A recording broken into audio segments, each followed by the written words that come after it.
Hey guys, Robert from Modern Day here. Just kind of wanted to talk to you today about a little blend of one of my favorite tools that's also just absolutely fantastic to have in a car in case of an emergency. Here, a lot of recommendations is to keep a set of jumper cables, and I would absolutely still recommend that.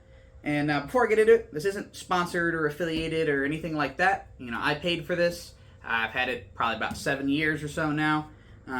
But it's we call them a jump pack. They'll call them jump starter. They got all kinds of different names for it.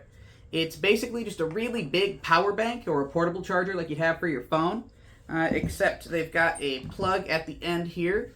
And this one's got a little rubber stopper in it, which is good for in the rain or snow. Should have some kind of plug. Yours may look different. This one's a Hulkman Alpha 85, I believe. So the brand doesn't really matter as long as it's rated for your engine. And then they come with, that other plug end and a set of, jumper cable ends here for connecting to your car's battery. The reason I'd recommend one of these is, we have this, which is our source of power, and this, which goes to your battery. With these two things, you don't need a second car to jumpstart your own car.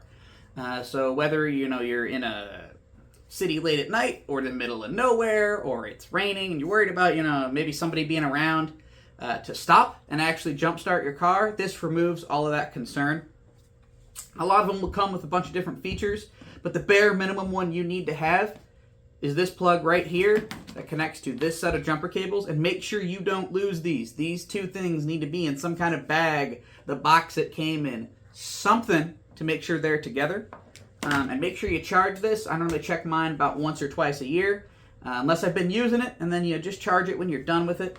And I'd also recommend, whichever one you end up looking at getting here, make sure it has the charging port for your phone. So if you use USB-A to USB-C or Lightning, or you have USB-C in or out, make sure it has that port. So that way you can charge your phone, your friend's phone, both of your phones. I think this one's 20,000 mAh, so you've got more than enough phone charges on this.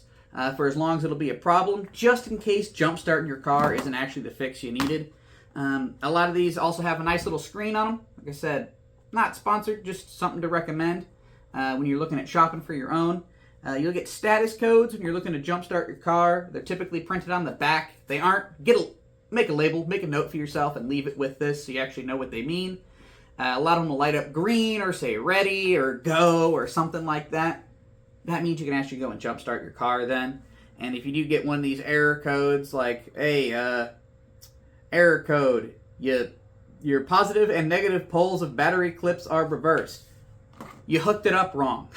That's an important feature on these, because jumper cables, you will cause serious damage to, at the very least, the cables and potentially both vehicles involved.